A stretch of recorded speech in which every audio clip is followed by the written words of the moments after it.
This video is an analysis of 4 companies that started with great promises but soon became classic examples of startup failures. Sending a package these days can be such a hassle. You got to find the right size box, and then you got to wait in line at the post office, and then it could cost more than what you're expecting. Well, a San Francisco startup is looking to take all that out of the equation by doing all the work for you. It's been dubbed the Uber of shipping. Ship is the app where someone will come to your door, pick up the item you want sent, and send it, eliminating the need for you to leave where you are. The app is barely a year old, but the founders are making commitments for the long term, and Ship isn't wasting any time. Since its founding in 2013, the company has expanded service from San Francisco to Manhattan and Brooklyn, Miami, Los Angeles. Industry, packaging, but also what like our business model actually depends on today is that even at a small scale, a small business, you're able to negotiate pretty decent rates right out of the gate.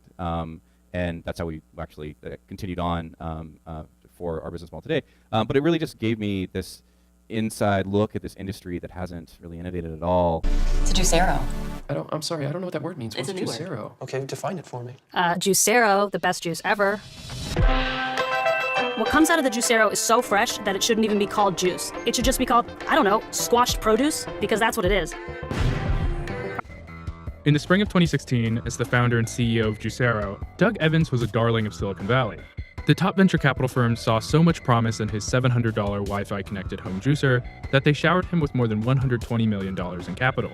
Juicero had high-profile fans, too. Kobe Bryant invested. As athletes, we're always looking for products. Here's Doug. In a now-deleted Instagram post, Juicero. Oprah promoted it. So here's the deal, everybody. I have one, and now you all will have one. Even Ivanka Trump was a believer. According to Evans, it was the Tesla of juicers.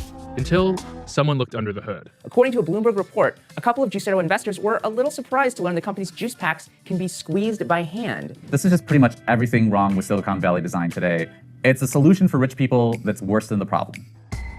By last fall, just a year and a half after it launched, Juicero was dead. Now, what do you think the media got wrong about Juicero? Everything. They just had no clue. Tell me more. It's not even worth my breath. I'm done. I'm not going to talk What about did they it. misunderstand? Everything. Well, Like what? William, I'm done. Next.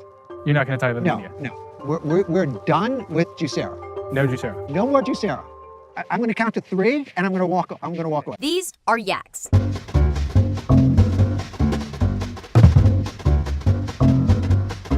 If you have like a funny thought or you have a relevant piece of news you want to share with your local community, that's what you can get. 24-year-old Tyler Droll and Brooks Buffington are the founders of Yik Yak.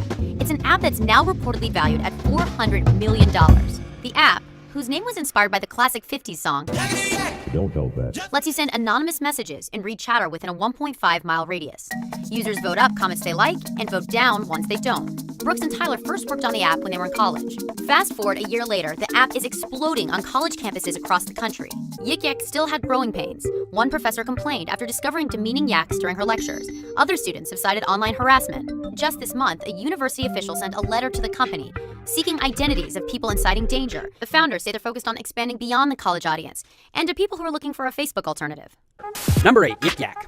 In 2013, 2 students living in South Carolina created Yik Yak, a messaging app that allowed users to send messages anonymously. After launching in 2014, Yik Yak began to develop a reputation for hate speech and violent threats. 2015 was a particularly rough year for Yik Yak when a student from Western Washington University was arrested for attempting to organize a lynching of the student body president through the app. Then it was revealed that Yik Yak had been systematically downvoting and removing any post that mentioned competing apps or websites. By 2016, Yik Yak was known as the home of cyberbullying, and 60% of their staff were laid off. The app was once valued at over $400 million, but it was shut down and sold off last year for just $1 million.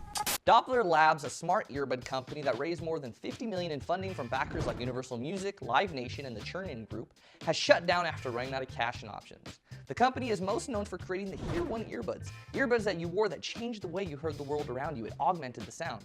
I remember them being priced like $200.